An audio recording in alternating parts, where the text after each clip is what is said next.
जी हाँ, आप जानना चाहते हैं इस दिवाली से लेकर अगली दिवाली तक कैसा रहेगा बाजार का हाल, कहाँ रहेंगे आपके लिए निवेश के मौके और कहाँ रखनी है सावधानी। इस सीरीज की शुरुआत करने जा रहे हैं हम मोतीलाल ओसवाल के गौतम दुग्गड़ साहब के साथ।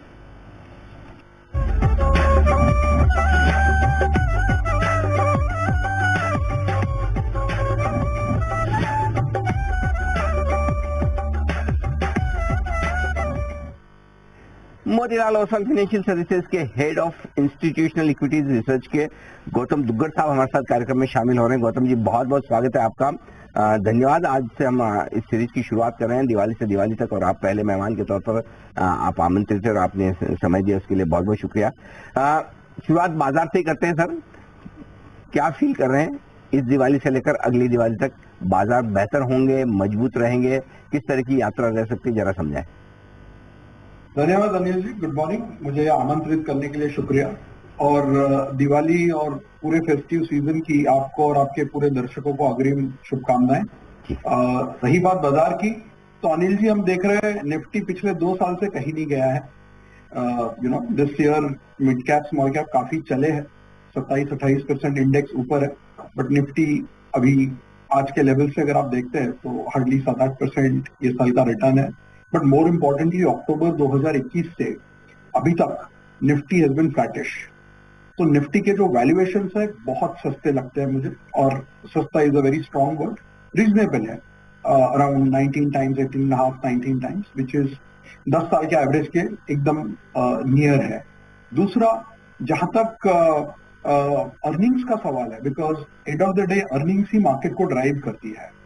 अगर आप देखें 2020 से 2023 तक निफ्टी के अर्निंग्स 23% पे कंपाउंड हुए, निफ्टी ने 27% का रिटर्न दिया कंपाउंडिंग।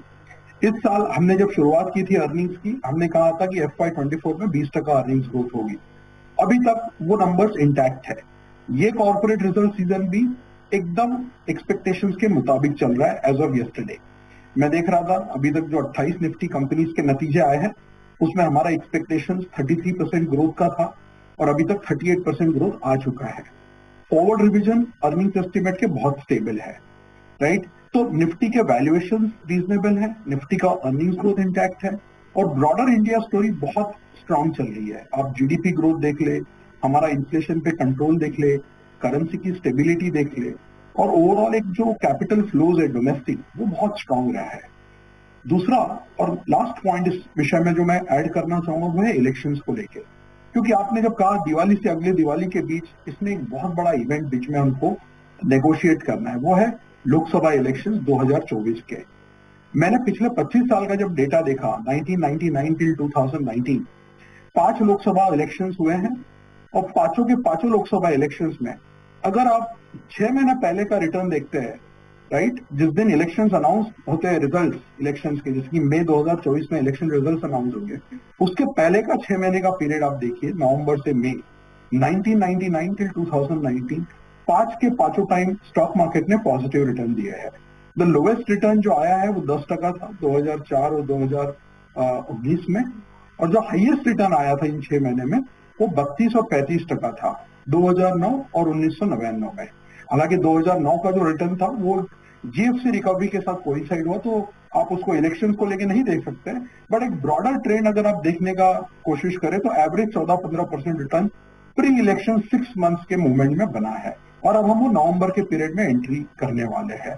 मार्केट जरूरी नहीं है कि हिस्ट्री को रिपीट करे, बट मैं सिर्फ एक डेटा आपके सामने रख रहा हूँ, और अर्निंग्स बहुत अच्छा है। सो मुझे लगता है अगर अर्निंग्स कट नहीं होते हैं, आज हमारा 1130 रुपए का ईपीएस है FY25 का, मान लीजिए 1100 रुपए का ईपीएस आता है FY25 में, 6 महीने बाद 9 महीने बाद आप FY25 डिस्काउंट करेंगे, अगर आप उस पर 20 का पी मल्टीपल लगाते हैं जो आज आप FY24 को दे रहे हैं, तो मैथमेटिकली आपका 22 से 22,500 के बीच का निफ्टी का रेंज बनता हुआ दिख रहा है। ये हमारा टारगेट नहीं है, हम इंडेक्स लेवल पे कभी टारगेट नहीं रखते हैं हाउस का, बट मैं आपको एक सिर्फ मैथमेटिकल पॉसिबिलिटी एक्सप्लेन कर रहा हूँ। बात है, तो अच्छी मजबूती रह सकती है, और अच्छी एक बढ़िया इंसाइट आपने दी कि पिछले जो 5 इलेक्शन आपने देखे, इलेक्शन के पहले 6 महीने ये मार्केट के लिए काफी पॉजिटिव रहते हैं। नहीं तो आमतौर पर लोगों को इलेक्शन के नाम से डर लगता है कि क्या होगा, मार्केट ठंडा हो जाएगा, ये हो जाएगा, लेकिन ये अच्छी इंसाइट। आपकी जो बड़ी गहरी पकड़ नतीजों पर है, ये रिजल्ट सीजन अब तक कैसा नजर आ रहा है आपको, और आगे के लिए क्या संकेत है? अनिल, जैसा मैंने कहा, अभी तक रिजल्ट एकदम bang in line with expectations है। अगर आप मेरा कवरेज यूनिवर्स देखते हैं, करीबन 100 कंपनीज के रिजल्ट्स आ गए मोतीलाल ओसवाल कवरेज में। इन 100 कंपनीज के लिए हमारा अनुमान था कि प्रॉफिट ग्रोथ 37% रहेगी, एक्चुअल आई है 40%। निफ्टी का, जैसे कि मैंने कहा, 28 कंपनीज के लिए हमारा अनुमान था कि भाई 35% अर्निंग्स ग्रोथ रहेगा इन 28 कंपनीज का, टोटल आया है 38%। सेक्टोरली अगर आप देखते हैं तो डिस्ट्रीब्यूशन काफी अच्छा है। अगर आप याद करें, जब हमने प्रीव्यू निकाला था 3 हफ्ता पहले इस क्वार्टर के अर्निंग सीजन के, हमने कहा था कि ऑटो एक बार फिर से 4th quarter in a row best performing sector stand out साबित होगा इन अर्निंग्स टर्म्स। और अगर अभी तक के आप जो नतीजे देखें ऑटो के, हमारे कवरेज में 6 कंपनीज के नतीजे आए, 50% अर्निंग्स ग्रोथ आया, एक्सपेक्टेशन 32 का था। ऐसे ही कंज्यूमर इनलाइन है, प्राइवेट बैंक स्लाइटली बेटर है, PSU bank much better than expectations है, नॉन लेंडिंग फाइनेंशियल भी बेटर देन एक्सपेक्टेशंस है, एनबीएफसी लेंडिंग इनलाइन है, सीमेंट इनलाइन है, health care is slightly better. So जो डिस्ट्रीब्यूशन है नतीजों का अभी तक के जो आए हैं, अभी हालांकि commodities, PSU, metals companies, oil and gas companies, इनके नतीजे पूरे आए नहीं है। द ओनली 2 सेक्टर्स जहां पे अर्निंग्स थोड़े सॉफ्ट रहे हैं, बट वो भी इनलाइन विद एक्सपेक्टेशन ही थे, क्योंकि आईटी में हमारा कोई ज्यादा एक्सपेक्टेशन नहीं था। हमने 7% का प्रॉफिट ग्रोथ मान के चले थे अभी तक, और आईटी का अर्निंग सीजन खत्म हो गया, 5% का अर्निंग्स आया है।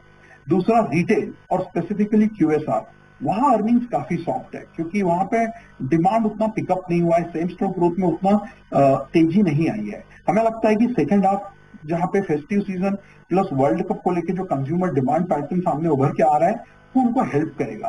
सो अर्निंग्स में ऐसा कुछ भी चौंकाने वाली चीज अभी तक नहीं आई है। अभी और 15 दिन के अर्निंग्स बाकी है लगभग, और 130 कंपनीज हमारे कवरेज से रिपोर्ट करना बाकी है। तो आगे देखते हैं क्या होता है। बट फर्स्ट हाफ, पहला इनिंग जब खत्म हुआ है अभी तक, जहां ब्रेक लेते हैं वहां पे अर्निंग्स इनलाइन है, और आगे के एस्टिमेट्स भी हमारे बहुत स्टेबल है। लगभग 25 कंपनीज में हमने अर्निंग्स 3% से अपवर्ड रिवाइज किया है FY24 का, और 25 कंपनी का अर्निंग डाउनवर्ड भी 3% से रिवाइज किया है for FY24। So earnings upgrade to downgrade ratio is also 1:1। के परफेक्ट। तो रिजल्ट सीजन उम्मीद से हल्का सा बेहतर, 37% की ग्रोथ की उम्मीद, लेकिन 40% आए उन 100 कंपनियों के नतीजे में ग्रोथ दिखी, जो गौतम जी बहुत क्लोजली ट्रैक करते हैं। आइए बताएं सर, अब इस लिहाज से निवेश के मौके कहाँ हैं? अगर किसी को 1 साल का व्यू लेना है तो कहाँ पैसा लगाना चाहिए इस बाजार में? अरे, मुझे 3 या 4 सेक्टर बहुत पसंद है, जो मैंने अपने पिछले टाइम जब हम इंटरैक्ट किए थे इसी फोरम पे मैंने हाईलाइट किए थे। सबसे पहला ऑटो, वहां पे पिछले 4 क्वार्टर से हम अर्निंग्स अपग्रेड होते हुए दिख रहे हैं, और ये क्वार्टर भी नंबर्स बहुत अच्छे हैं, और वैल्यूएशन काफी रीजनेबल है। जहां पे हमारे पास मॉडल पोर्टफोलियो में M&M है, भारत फोर्ज है, अशोक लेलैंड है, क्राफ्ट्समैन है, और इसके अलावा हमको टाटा मोटर्स ठीक लगता है। सो ऑटो में हम ओवरवेट है। दूसरा सेक्टर जहां हम सबसे बड़ा ओवरवेट लेके बैठे हैं पिछले 2 साल से, वो है पीएसयू बैंक। अपने पीएसयू बैंक के नतीजे देखे, यूनियन बैंक, कैनरा बैंक, और जितने भी आए हैं अभी तक, एसबीआई हालांकि अभी आना बाकी है, बट पीएसयू बैंक के नतीजे काफी स्ट्रांग है। बैलेंस शीट अभी भी ठीक है, asset quality remains very strong. आपको सिर्फ मार्जिन को लेकर थोड़ा सा कंसर्न है प्राइवेट और पीएसयू बैंक्स में, जिसकी वजह से आपने देखा है कि पिछले 1.5-2 साल से बैंकिंग सेक्टर का डी रेटिंग हुआ है। इसकी वजह से आज जब आप वैल्यूएशन वर्सेस अर्निंग्स का एक ग्रिड बनाते हैं, तो बैंकिंग मुझे सबसे अट्रैक्टिव लगता है, with in which PSU bank हमारा बहुत बड़ा ओवरवेट है, जहां पे हमारे पोर्टफोलियो में एसबीआई एंड बॉब है, और दूसरा एनबीएफसी पे हमारा एक बड़ा ओवरवेट बनाया है हमने, जहां पे भी अर्निंग्स काफी स्ट्रांग रही है। 1 या 2 कंपनी को अगर आप छोड़ दे तो श्रीराम फाइनेंस के नतीजे अच्छे थे, होम फर्स्ट के अच्छे थे, और बाकी जितने भी अभी तक आए, महिंद्रा फाइनेंशियल आप बाजू रखते हैं तो मोर और लेस इन लाइन या स्लाइटली बेटर आया है। और थर्ड सेक्टर जहां हमारा सबसे यू कैन से काफी बड़ा ओवरवेट है, वो है कंज्यूमर, और विद इन कंजम्पशन हमें डिस्क्रिशनरी कंज्यूमर बेहतर लगता है वर्सेस स्टेपल्स। तो मेरे पोर्टफोलियो में, मॉडल पोर्टफोलियो में 8 कंजम्पशन के स्टॉक्स हैं, जिसमें से 7 कंज्यूमर डिस्क्रिशनरी है और केवल 1 आईटीसी कंज्यूमर स्टेपल है। तो डिस्क्रिशनरी हमें अक्रॉस द बोर्ड हमने रिप्रेजेंटेशन दिया है। टाइटन जो हमारा पिछले 7-8 साल से नंबर 1 टॉप आइडिया रहा है, आज भी नंबर 1 टॉप आइडिया है। इसके अलावा हमारे मॉडल पोर्टफोलियो में DMart, Zomato, Indian hotel, metro, Lemon Tree, Kajaria bank, so Kajaria ceramics, काफी सारे डिस्क्रिशनरी सेक्टर्स हम प्ले आउट कर रहे हैं, क्योंकि हमें लगता है कि अगला 3-5 साल के हिसाब से जब आप कंजम्पशन का डिमांड देखते हैं, एनवायरनमेंट, तो स्टेपल्स के कई सारे कैटेगरीज में ऑलरेडी पेनिट्रेशन 90-95% पहुंच चुका है। तो ग्रोथ वहां पे काफी मॉडेस्ट हो सकती है। इसलिए आप देख रहे हैं कि कंज्यूमर स्टेपल कंपनीज पिछले 2-3 साल से काफी साइडवेज हो चुके हैं। एक तो उनके वैल्यूएशन जो थे स्टार्टिंग के वो भी महंगे थे और ग्रोथ में डिसअपॉइंट किया है। हालांकि डिस्क्रिशनरी में ग्रोथ काफी स्ट्रांग हो सकती है अगले 3-5 साल में, जैसे जैसे इंडिया का पर कैपिटा डिस्पोजेबल इनकम $2,500 से $3,500-4,000 की ओर अग्रसर होता है अगले 5-6 साल में। तो ये 3 सेक्टर्स हमारे काफी बड़े ओवरवेट है और इसके अलावा फिर हमारा इंडस्ट्रियल्स पे थोड़ा सा ओवरवेट है, जबकि हम metals, oil and gas, utilities in sector पे न्यूट्रल है। बिल्कुल ठीक बात है। तो काफी इंटरेस्टिंग सेक्टर्स भी आपको बताए और कुछ बेहतरीन स्टॉक्स भी कंजम्पशन में, जैसे D mart, Kajaria, Titan, Zomato जैसे शेयर गौतम जी को पसंद भी है। सर बहुत बहुत धन्यवाद आपका, आज समय भी दिया आपने और विस्तार से बाजार के बारे में और साथ ही नतीजों सीजन और अपनी पसंद के शेयरों के बारे में भी आपने हमारे दर्शकों को दिया गाइडेंस। जल्द आपसे फिर मुलाकात होगी। Thank you so much sir. आइए बढ़ते, दिवाली की जी बिल्कुल, आपको भी सर बहुत बहुत दिवाली की शुभकामनाएं। Thank you so much sir, पूरी टीम को। आइए बढ़ते आगे और अब वक्त है एसपीएल मिड कैप स्टॉक्स के 2 खास मेहमानों से मुलाकात करने का। बिल्कुल।